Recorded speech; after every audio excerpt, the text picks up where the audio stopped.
right, welcome to Autism Spa, Diana Pastora Carson. So great to have you here. We've been talking, I've been learning about all the amazing contributions to the cause that you've made. And as you know, I speak with experts on autism and special needs issues all over the world. And I really wanted to hear from, an author, a teacher, someone with a sibling, as you do, and someone that's been working on disability awareness. I think someone that teaches teachers how to teach special needs, and some of the experiences that you've had are unique in what you're able to contribute to the cause. So tell us a little bit about your background. How did you get into this field? And we'll go from there. Thank you so much, Shahriar, for having me here today. My background is I am a recently retired elementary school teacher. I am also a sibling advocate for my amazing, wonderful brother, Joaquin Carson, and I have to say that I speak with his blessing and his consent to share about our journey. And if I didn't have his consent to share about that, then I feel like I would not have the right and the privilege of being able to share. That's so important for his dignity, because a lot of what I share is difficult to digest for him and our family and for the rest of the community. Right. So I also teach disability studies. I co-teach a class at San Diego State University to about 500 students per semester. And I've taught disability studies courses and special education courses to teachers at San Diego State University, the University of San Diego, and a variety of local community colleges as well. I've done a TEDx talk on our family's journey called The Walk with Joaquin. I served 2 terms with Disability Rights California, and I currently serve on the board of directors for Disability Voices United. Last year, I had the amazing opportunity to interview 30 plus, actually about 50 leaders in the disability rights, disability justice movement in collaboration with Ability Magazine. I am the author of, I happen to have here, and I didn't think to bring them closer to me, Beyond Awareness, Bringing Disability into Diversity Work in K-12 Schools and Community. And this illustration right here was painted by none other than my friend on the autism spectrum, Jack Medved. Oh, and then this is my children's book, but it's also great for adults. It's Ed Roberts, Champion of Disability Rights. And it's got beautiful illustrations by Patrick William Connolly, who's also a person with a disability. And that's really important. Disability representation in the media is so important. Right. Thank you. Thanks for sharing that. Yeah. So tell us, what's beyond awareness? How did it start? How did you really, a lot of people have an interest in this topic, but they don't do what you did. Okay, so here's how it happened. So I had been teaching, so I've taught special education and I've taught general education, and I was taught by my mentors, wonderful, good-hearted people, about doing disability awareness in schools. And so I followed in that. I was passionate about it. I always had disability awareness events at my school that I would coordinate, and I thought I was doing the right thing, the right way, the right thing. And then when I had this opportunity to start teaching disability studies at the college level. And so I had to learn more about disability history and disability rights, disability justice, and access and inclusion from a research-based lens. And when I did that, I realized, oh my gosh, all these things that I'm doing, all these simulation activities I'm doing, where I'm putting on a blindfold on children and saying, now you know what it's like to be blind, was not cutting it, because they actually did not know the experience of being blind simply by putting on a blindfold for 30 seconds. They cannot know the experience of ableism, of discrimination, of lack of access, and all those things that come along with the actual lived experience, body or mind experience of having a disability, whether it be autism, blindness, deafness, mobility disability, whatever it is. I realized that, oh my gosh, if we had done disability awareness from a social justice lens, my brother may not have ended up in an institution. He Right. may have had access to curriculum that mattered to him. He may have had access to inclusion and relationships that mattered to him. He may have been perceived completely different. He may have been honored for who he was. He may have had access to reliable, meaningful communication if Right. we had done disability awareness in a different way. And so that's how I started shifting my focus when I was doing disability awareness in the elementary schools. Wow. And people started asking me, what are you doing? This is so powerful. What is it that you're doing? And so I was able to pinpoint the things that I had modified to have them be progressive, productive, anti-ableist in nature, research-based, so that we would have more positive, empowering outcomes for all people with disabilities. Right. So in your journey, you found that, this is just my observation too, when I talk with experts all over the world, doctors and therapists, that there are individuals in the educational system are well-meaning, they want to help, but they may not know, they may not have the training, and so your contribution is helping them kind of go on their own journey, so they can better understand how to help differently abled people.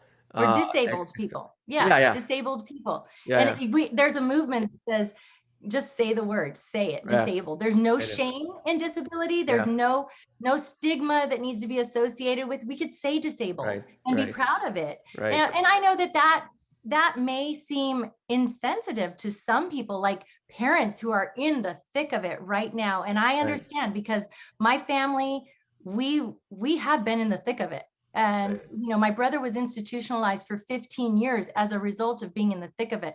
But part of that thickness, part of that tragedy is the lack of societal support for families who desperately need it. I know some of us are in survival mode right now, and it's really hard to hear this part right now. That's not, with total humility and respect for those families, because we've been there and we still have days like that. Even though my brother we fought for 3 years in court to get him out of an institution, and he has the best support team possible. We still have really tough days. We still cry sometimes, we still want more for him. So I get that. And when people are ready to hear what is available, when we shift, when we just, that big word pivot, when we pivot our mindset just a little bit to embrace who our loved one is deep down, and come in with the knowledge that it's not their fault. It's not all the autism. It's not all the disability's fault. Much of the frustration comes in from not having adequate supports, not having societal supports, and facing ableism systematically in our regional centers or support network systems, or in the educational system, in social arenas, in religious arenas. So many different variables come into play with how we as a family experience our loved one's disability. Right. So what should be done differently? I mean, you kind of got into it, you kind of assessed all of these barriers, and like you say, so many societal barriers. It's just not one or two. What can be done? So I think the first thing is just to be open to a new understanding. For me, I just had to be open. I had to go and ask people who lived the experience of disability what was needed in order for them to be most supported. I had to read biographies by people who experienced disability. I had to go to conferences and hear from people on the spectrum, and really truly embrace what they were saying with a humble heart, even when it was hard to hear, and establish my boundaries, my limits, my abilities, but also take it for what it was worth, and re-look at who my brother was, and re-look at what he needed. And I'll tell you, Shahriar, that transformed his experience of life when I was able to see him not as a crisis or a problem, or someone who is defective, but see my mindset around and the educator's mindset around, and the social, services people's mindset around who he was, and start seeing him for who he really was and embracing the beauty of him, that helped me to understand what he was communicating, what he was trying to communicate that wasn't coming through, because he's minimally speaking, and very rarely is his verbal communication reliable. So we had to find other ways to empower him with communication. And once we did that, he was able to start this healing journey. Like, wow, people are helping me to have a voice. People are not speaking for me. They're holding up the microphone so that my voice can be amplified. Yeah. And that gave him courage. That gave him peace within. Not every day, because some days are really hard with anxiety and medical issues. He's a man in his 50s, so there's stuff going on with him that's sometimes hard to pinpoint, but he has hope. Right. I didn't mention at the beginning, he's my next door neighbor. Oh. I can throw a football. Lucky you. Yeah. He's right over there, and Right. he knows if he needs me, Right. I can come and I can support him. Yeah. So that's what needs to, in terms of schools, we need to stop focusing on the medical model of the disability, and we need to start focusing on teaching kids about ableism. We need to start teaching them about assistive technology. We need to start teaching them about access and inclusion, because without access, there is no inclusion. We need to teach them about disability history and about being respectful of different people's language preferences. If somebody wants to be known as a person first, Right. great. That's their preference, their identity preference. If they want to be known as disabled first, I am disabled and proud, then honor that.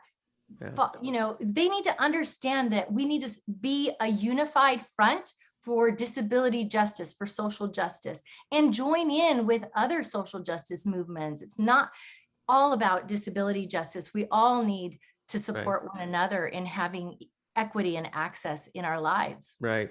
So that's it's interesting when you speak, and you're kind of obviously looking at society more than the individual. Of course, you're looking at the individual, how to help the individual, but this has always kind of been a recurring pattern in a lot of the conversations I have with experts around the world, is that it's not just what we can do for that individual or what they can do. It's how society needs to change, how we need to adapt to the capabilities of disabled folks, special needs, autism, kids on the spectrum, adults on the spectrum. I mean, and you just kind of touched on the complexities just from your own journey as your brother's going through growing up and in his age. You have a certain set of issues when you're, in kindergarten, elementary and middle school and high school and college.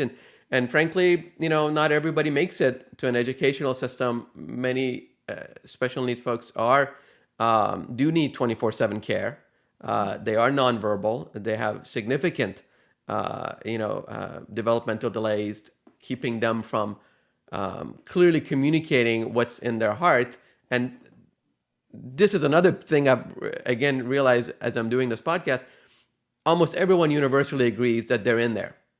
That there is a soul in there, there is a consciousness in there, even if they can't communicate the way society has labeled acceptable communication.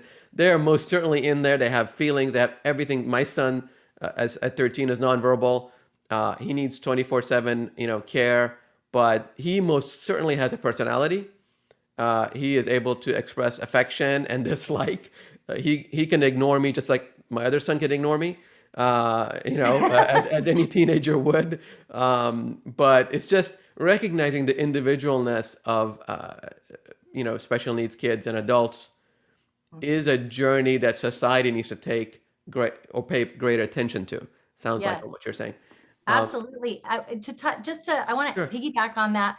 One of our friends, Peyton Goddard, who is the author of I Am Intelligent. She co-authored a book that's extraordinary. If parents listening, this book is amazing. You will be in tears.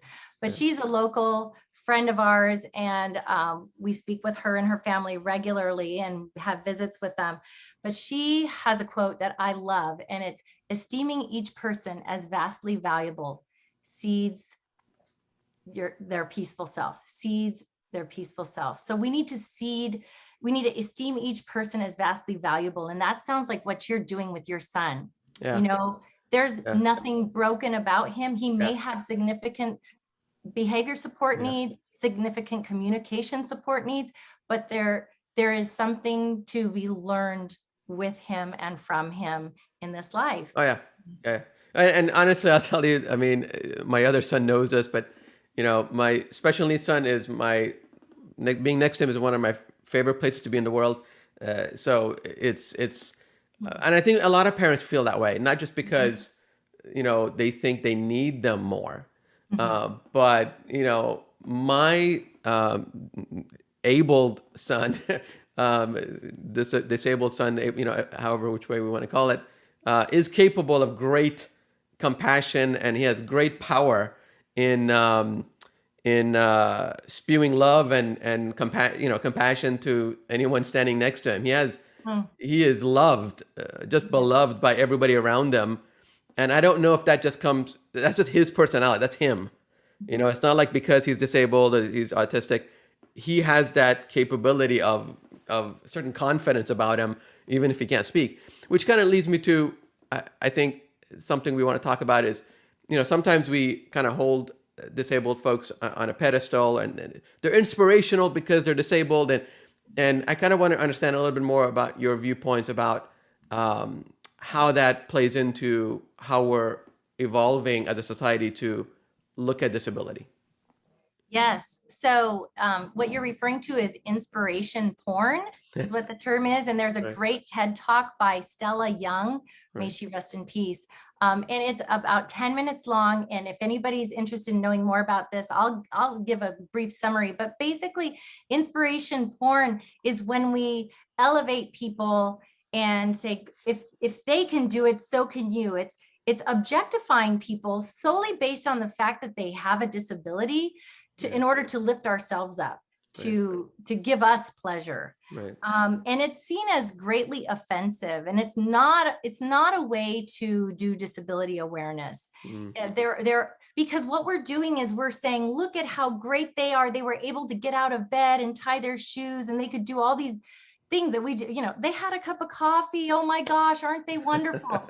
And what we forget is they're doing all these things often in the absence of a society or in the presence of a society that is ableist and that puts up so many barriers to dignity, to independence, to access for everything, for employment, education, relationships, communication, financial stability, and so much more. Right. And so we do this, and we are totally clueless that they're fighting every day, not against their own, mental or physical disability per se, but societal barriers. And so it's a slap in the face. Just don't do it. Don't do it. Don't participate in it.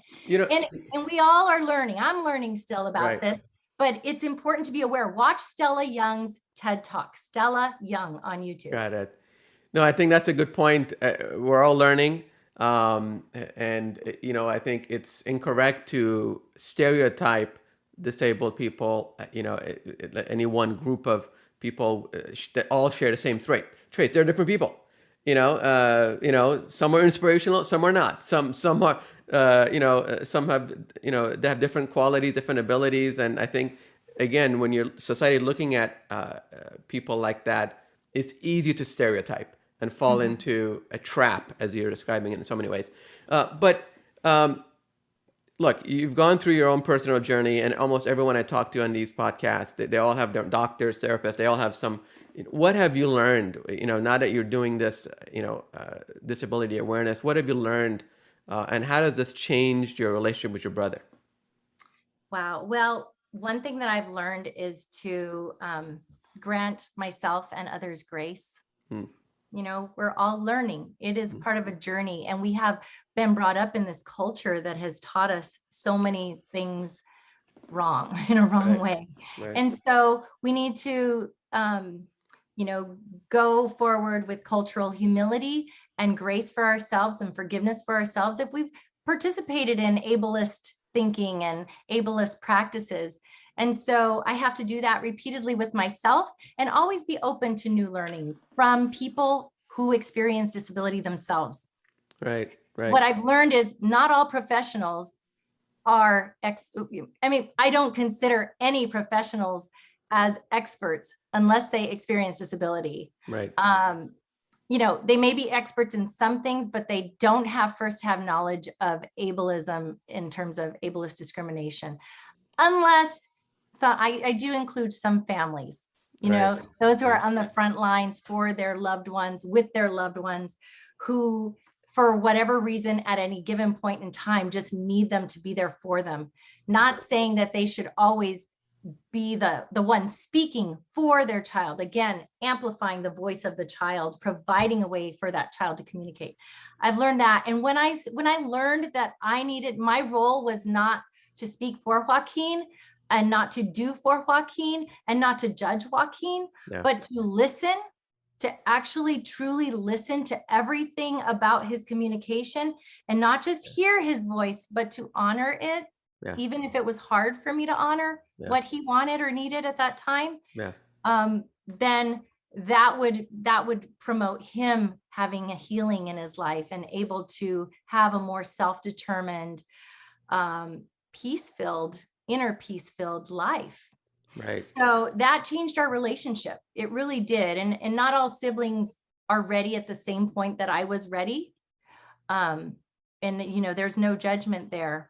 And my humblest of gratitude for families who are experiencing that journey and trying to find balances and boundaries and all that stuff. But for me, when I was ready, it transformed my relationship to Joaquin and empowered him so much. And I wish that for every family relationship, as well as educator relationship to their students. Right. To really embrace and honor the experience of their students, of all the children. Right.